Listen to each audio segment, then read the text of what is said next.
Bienvenidos al ciclo de entrevistas a personalidades en el marco del Mes de la Mujer a través del Banco de Corrientes.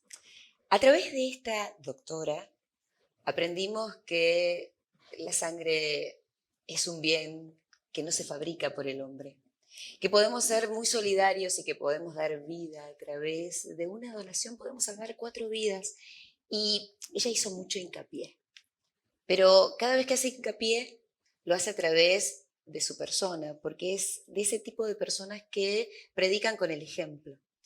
En plena pandemia, cuando todos estábamos con mucho miedo en casa porque no sabíamos qué iba a pasar, en fase uno, en ese tiempo donde todos teníamos total pavor de salir, la doctora tomaba una camioneta, salía a manejar e iba casa por casa con su equipo, invitando a que podamos seguir donando para que esa sangre esté disponible para quien lo necesitaba.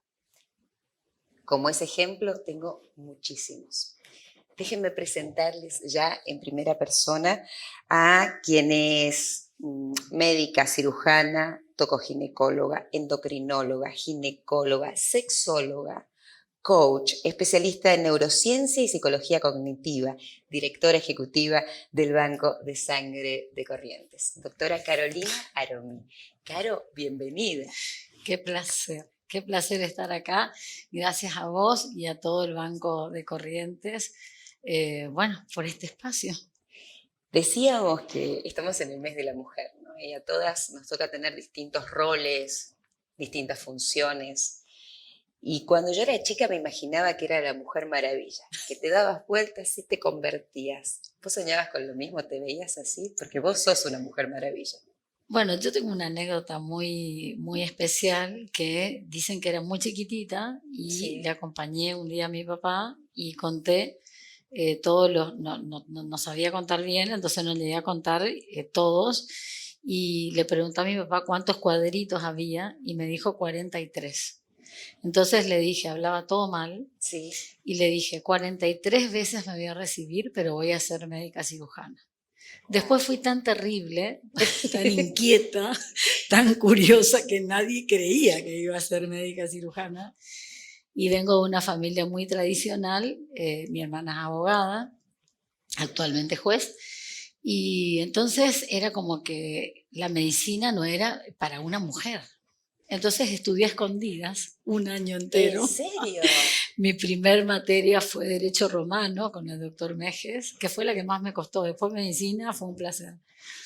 Y bueno, pedí 2 certificados de buena conducta, 2 de buena salud y me inscribí a escondidas y cuando terminé anatomía y histología, encima estaba un año adelantada, así que era menor de edad. En esa época éramos mayores a los 18 años.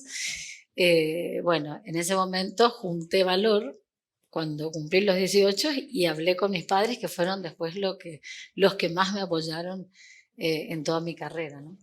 Ahora, ¿nunca te detuviste?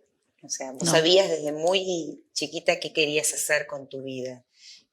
Me contabas recién que tuviste que hacerlo a escondidas. ¿Fue difícil llegar a donde llegaste? Siendo eh, mujer, ¿no? sí, la verdad que fue difícil porque, bueno, desde el principio ya estudiar medicina era un desafío. En esa época todavía, yo tengo hoy 53 años, me recibí muy joven, bueno, muy joven para lo que es la medicina, ¿no? Tenía solamente 23 años cuando me recibí. Y entonces abrirse camino solo, sin tener una historia, un historial médico en la familia, era un poco más difícil. Pero bueno, yo creo que cuando uno vive con pasión y persigue sus sueños, por más difíciles y los obstáculos que se vayan presentando, uno los va sorteando porque es la pasión de uno, ¿no? Y aunque tenga miedos, porque creo que obviamente los miedos existen, hay que transitarlos. Y bueno, siempre que se presentaba un obstáculo, trataba de superarlo. Por ejemplo, me encantaba la cirugía y yo decía, bueno, de cirujana no existía. En ese momento, pues cirujana mujer siempre era la ayudante del cirujano. Claro. Entonces era más complicado. Elegí la ginecología, que es dentro de todo era la que daba a la mujer un poco más de posicionamiento, si se quiere de decir, campo de trabajo. de campo de trabajo.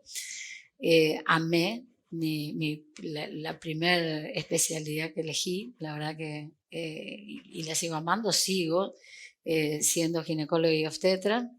Y entonces es como que una cosa me fue llevando a la otra a estudiar un poquito más, todo en función al paciente, ¿no?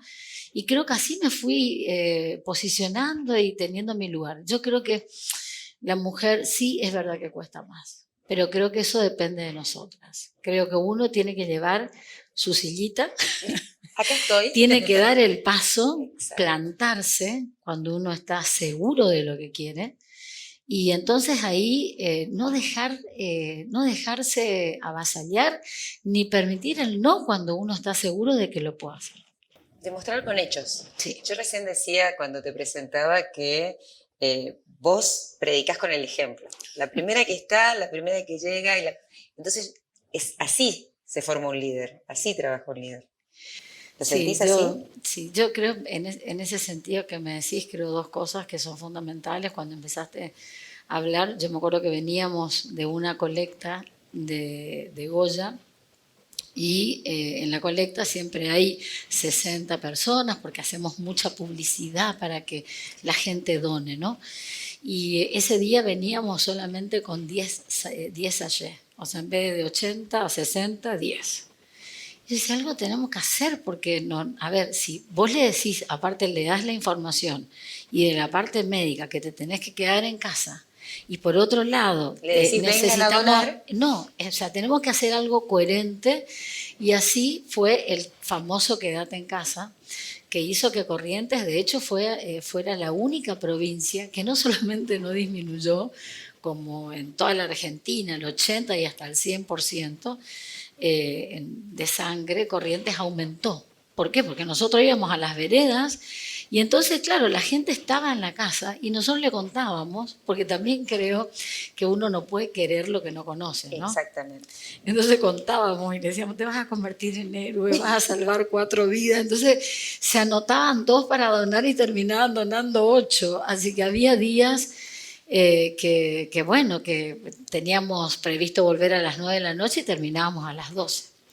Y como en esa etapa los médicos, los que estábamos en primera línea, no podíamos tener contacto con nadie, porque nosotros éramos considerados también, ¿no?, muy expuestos. De hecho, bueno, mis 4 hijos, 3 vivían en el extranjero, por eso para mí la pandemia empezó en el 2019, porque ellos estaban en lugares muy críticos donde empezó el COVID-19.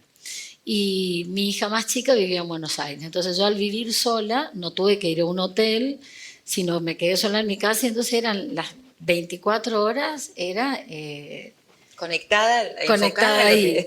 Primero hospital llano, después hospital de campaña, y bueno, las necesidades aumentaron. Teníamos un hospital más, teníamos una enfermedad que estábamos conociendo, una nueva enfermedad que estábamos conociendo, y entonces era un desafío diario. Y ese quedarte en casa después fue fabuloso, porque aparte fue, yo digo, muy divertido. A mí me enriqueció muchísimo porque me unió mucho más al equipo. El equipo de técnicos ya me esperaba muy temprano en la mañana. Doctora, ¿quién le acompaña hoy? Porque siempre me acompañaban 2 técnicos. Y entonces estaban ellos también dispuestos a hacerlo, ¿no? Y bueno, era más tiempo, más trabajo, y eso no importaba porque los resultados se veían, inclusive ayudamos a otras provincias. Qué maravilla. Y después comenzó lo del plasma. Claro, el plasma fuimos por esta realidad que te digo. Mi hija vivía en Nueva York, actualmente sigue viviendo. Mi hijo en ese momento el segundo de mis hijos vivía en Italia. Específicamente un 9 tomó el vuelo el 9 de marzo del 2019, del 2020 tomó el último vuelo que salió de Italia a Barcelona, actualmente vive en Barcelona, y entonces era vivir la realidad de ver todos los días esos camiones, esas imágenes tan fuertes de la pandemia. Y yo decía, si pasa esto en el primer mundo, ¿Qué hacemos? ¿qué hacemos nosotros? Porque va a llegar. O sea, yo no tenía No tenías ninguna ninguna duda duda. que con la globalización y con todo nos iba a llegar.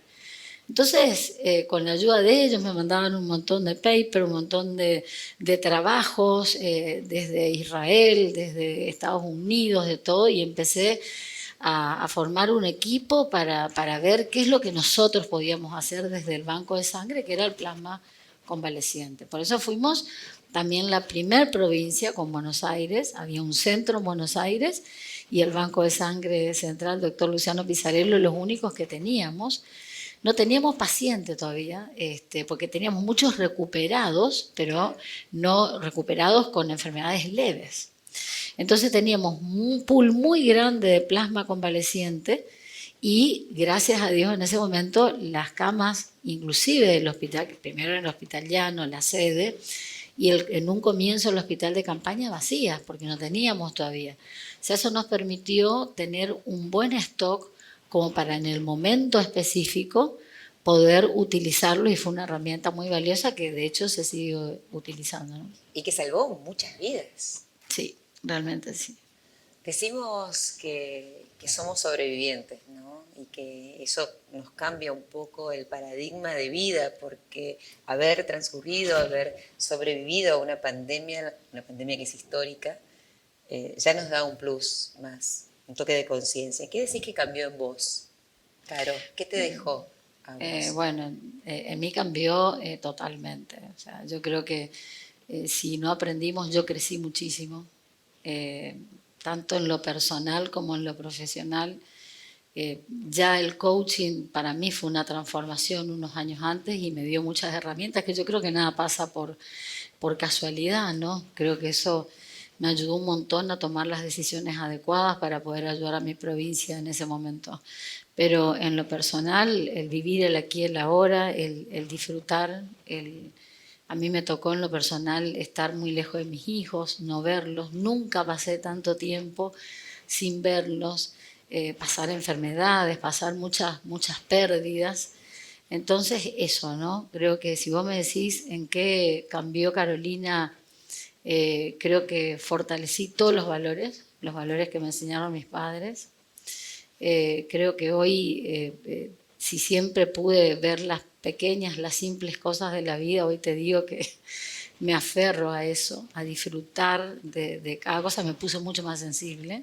Siempre digo que es porque estoy vieja, que porque ya tengo 53 años, pero, pero después me pongo a pensar que todo lo vivido creo que sensibiliza un poco más. Y después siempre estuve acostumbrada a trabajar en equipo, pero hoy te digo que uno solo no hace nada, que todo el avance que uno puede hacer, y me encantó cuando escucho a las mujeres que dicen, no importa que seamos hombres, mujeres, no importa que estemos juntos, que lo podamos hacer sin competencia, dándonos el lugar. Pero bueno, el equipo fortalecer, porque yo creo que uno pone un granito de arena, pero en un equipo uno crece muchísimo. El banco de sangre es hoy, podemos decir, tu segundo hogar o tu primer hogar, estás todo el día. ¿Cómo llega el banco de sangre a vos o cómo llega Carolina al banco de sangre? Bueno, ese es otro gran desafío. Yo desde muy joven también, por un problema de salud, a los 35 años tuve un aneurisma cerebral, entonces tuve que aprender a hablar y a caminar de nuevo. Y ahí me dediqué muchísimo, estudié, hice un máster en gestión y me dediqué a la gestión, digamos. Eso me hizo ocupar lugares, fui directora de maternidad e infancia de toda la provincia, después fui directora del Hospital Vidal. Y bueno, que después estuve en el ministerio también en las direcciones de varios programas. Y un día me llama el ministro y me dice, mira Carolina, te necesito en el banco de sangre. Yo le digo, ¿qué hago yo en el banco de sangre? Aparte, imagínate, hacía muy poco, que lo quiero muchísimo, somos muy amigas con María Susana Pizzarello, que fue por la que después la que me convence, ¿no?, de que acepte el lugar. La dirección, yo quería que ella sea la directora de esa institución, que es es muy importante, ¿no? Porque es transversal. Si vos pensás en la sangre es transversal a la salud. Tanto que cuando vos medís la salud, medís la capacidad o el valor que tiene un hospital o un centro, lo medís según la sangre, porque vos no podés entrar a operar si no hay sangre. No podés hacer intervenciones que sean un parto, por ejemplo, si no hay sangre. Entonces, y es transversal a todas las especialidades. Traumatología, odontología, todas las especialidades médicas y también de otras profesiones tienen relacionado con la sangre. Entonces, había muerto el doctor Luciano Pisarello, muy amigo de mi papá, con las familias muy conocidas, y el banco estaba acéfalo y necesitaba un vuelco, necesitaba un cambio. Entonces, bueno, me eligieron a mí para hacer ese cambio y entonces le dije al ministro, y ahí nomás me llamó el gobernador y me dice, pues yo le digo, bueno, dame un mes que estudie, y era, suponete, un viernes y asumí un lunes. O sea que me fui, imagínate, una mujer, en ese momento tenía menos de 50 años, hace 6 años atrás. No hace mucho tampoco, yo digo, tanto camino recorrido, no hace mucho tiempo. Hace 6 años. Venir después de un legado tan grande, un hombre, que la institución lleva su nombre. Con un equipo, claro, con un equipo que estaba acostumbrado a tener un líder masculino, hombre, en una sociedad correntina, ¿no? Entonces, bueno, el primer mes fue un mes difícil de conocer a cada uno, con eso que te decía, hoy uno no puede querer lo que no conoce, así que dedicarme a conocer el potencial que tenía cada uno de las personas que trabajaba con hace años, y siguen trabajando. Eso es algo muy loco, ¿no? Porque sigue la mayoría, salvo los 6 que se me jubilaron, porque ya era gente grande. Entonces, tenían que jubilarse. Que siguen colaborando con nosotros. Entonces ese fue sí un desafío y algo que era, a ver, mucha gente decía, no, bueno, esto va a ser más complicado porque por las condiciones.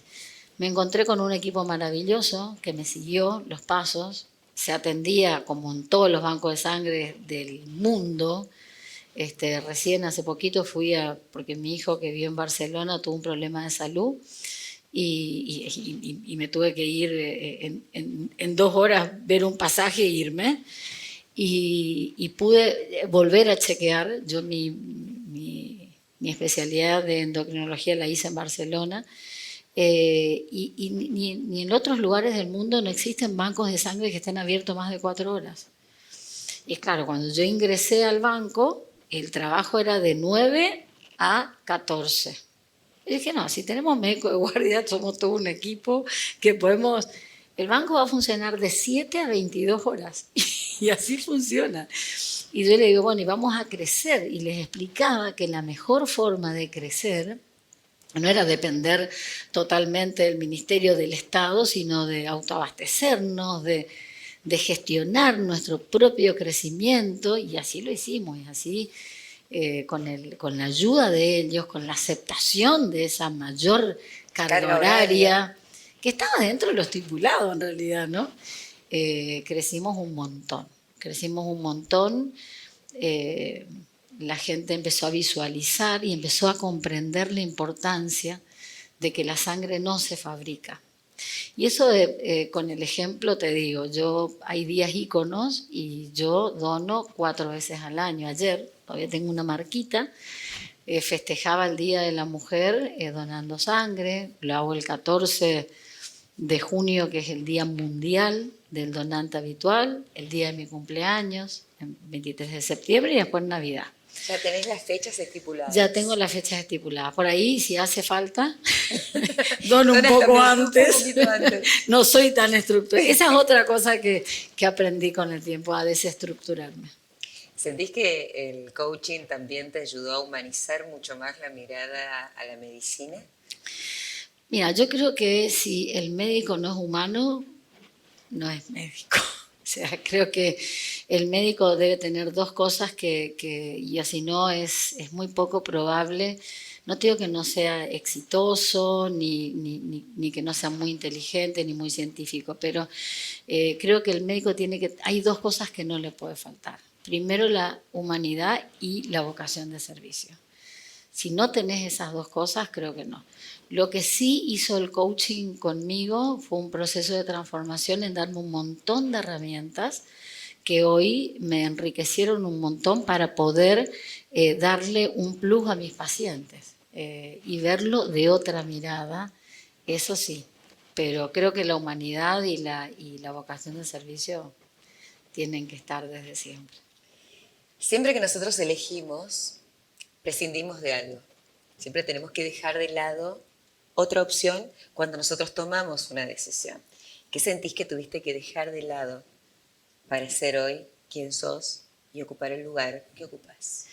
Bueno, me planteé mucha culpa, que creo que no hay que tenerla. Eso también es algo que evolucioné con el tiempo y que me enseñó mucho el coaching, porque tengo 4 hijos y entonces cuando eran chicos, 2 días a la semana, no hacía consultorio para dedicarme a ellos. Un día íbamos al supermercado, al dentista, al médico y otro día me ponía zapatilla y íbamos empedrados a las barrancas, la naturaleza. Igualmente yo creo que uno siempre te queda la duda de si realmente diste o no. Hoy que son grandes, el mayor tiene 32 y la más chica va a 26, en abril cumple 27. Muchas veces les pregunto si sintieron esa ausencia, ¿no? Que fue lo que más me hubiera pesado. Bueno, no sé si me mienten o no, pero dicen que no. Creo que la mujer puede. ¿Viste? Cuando vos decís, creo que uno puede y creo que no. Siempre decimos, la mujer tiene un equilibrio entre la parte del cerebro, el hemisferio izquierdo y el hemisferio derecho. Y hace una conjunción perfecta entre los dos. En el izquierdo están los sentimientos, los valores, y en la parte derecha está lo más, digamos, lo más práctico, la matemática, lo más... Siempre carga de que el varón, claro, y nosotras tenemos, no significa que los varones también no puedan desarrollar el izquierdo, ¿no? Pero la mujer es como que se sabe, y eso hace que hoy en día, si vos ves, hasta muchas empresas pidan en ciertos cargos mujeres, que antes era muy difícil. Entonces yo creo que el mayor desafío por ahí fue eso, ¿no? No buscar la cantidad sino la calidad, porque cantidad de tiempo no tenía, el día tiene 24 horas, claramente. Y mis hijos aprendieron crecieron en los hospitales, siempre ellos mismos se cargan, que estaban en una silla de ruedas, uno le llevaba al otro a pasear por el hospital. Hacían tiempo. Sí, la más chiquita que me tocó ya cuando yo tenía que formar, los 3 primeros nacieron cuando era estudiante. Yo me recibí embarazada de Neusita y ya Nayara nació siendo profesional y teniendo que enseñar a otros. Entonces ella dormía, yo tenía guardia, ella se iba al hospital conmigo y bueno, fue la realidad que les tocó, digamos, pero ¿Qué profesión bueno, por eso ellos? Ninguno es médico. Médico no. Médico no. Pero siento realmente que están orgullosos porque desde chico yo les enseñé que persigan sus sueños y los 4 persiguieron sus sueños. De hecho, a mí siempre me preguntan si me cuesta el desarraigo o el nido vacío. Y no te voy a negar que me encantaría tenerlos a todos juntos, pero estoy tan orgullosa porque los veo tan felices y haciendo realmente lo que quieren. Y tengo 2 varones y 2 mujeres. Y las mujeres nunca se pusieron un límite. Cuando me preguntaban a mí, cuando eran chiquitos, mamá, ¿qué hora es? Miraba el reloj y decía, la hora de ser feliz. Y cuando me decían, mamá, podemos hacer tal cosa, pero esto es, no existen cosas de varones o cosas de nenas. Vos, si querés hacerlo, lo podés hacer. Y bueno, así, son felices. ¿Qué metas te faltan todavía alcanzar, Caro? Bueno, yo siempre me consideré un aprendiz constante. Creé a poquito tiempo de empezar con la gestión, en junio, dije, no, los objetivos que tengo son muy grandes, así que creé la Fundación Bansacor, que en realidad creció muchísimo, es una fundación muy respetada. Así que las metas son continuar, que Corrientes no solamente esté como ahora, porque en realidad el banco de sangre tiene los estándares más altos. Tuvimos 6 compatibles de células progenitoras hematopoyéticas, médula ósea en pandemia, que no lo tuvo nadie en Argentina, que pudieron salvar 3 pediátricos extranjeros, 2 de Estados Unidos, 1 de Bélgica y 3 argentinos. Así que seguir por ahí, seguir creciendo también en lo personal. Nunca dejé mi consultorio, nunca dejé mi parte de Carolina Médica, seguir formándome para dar lo mejor a mis pacientes y también disfrutar, ¿no? Disfrutar, seguir enamorándome de mí y tratar de disfrutar lo que me gusta, que son mi familia, mis amigos, la gente que quiero. Viajamos en el tiempo y nos encontramos con la nenita que contaba y que no llegaba a contar porque todavía no había aprendido la y que hablaba todo mal. Y hablaba todo mal. Y tenés 30 segundos para darle un mensaje. Le diría que va a tener muchos miedos, pero que los tiene que seguir, que sea muy curiosa, que nunca... que se plante en lo que quiere hacer, que persiga sus sueños y que si realmente uno tiene un objetivo en la vida, hay que poner todo ahí y seguir adelante porque lo va a cumplir. Gracias, Caro. Gracias a vos. Esa pregunta me gusta hacerla porque sé que tal vez en este momento hay muchas Carolinas chiquititas que tienen mucho miedo, que tienen muchos sueños y que tal vez viniendo de primera persona les pueda dar esas herramientas que necesitan para triunfar en la vida. Tenemos un regalo para vos, tenemos un mimito para vos. Bueno, un mimo ya es que me entrevistes vos, pues ya es todo lo que te quiero, y estar en esta casa del banco, la verdad que también es un lugar que, bueno, todos los años recibo algo, algo especial. El año pasado ya estuve el Día de la Mujer, así que conozco muchísima gente del Banco de Corrientes y realmente es un orgullo para todos los correntinos. Es un placer para mí hoy estar acá. Gracias. Aquí tienes, por aquí, por favor. Muchísimas gracias. Gracias. Le damos un aplauso a la doctora Carolina Aroní. Hasta nuestro próximo encuentro en nuestro ciclo de entrevistas personales del Banco de Corrientes.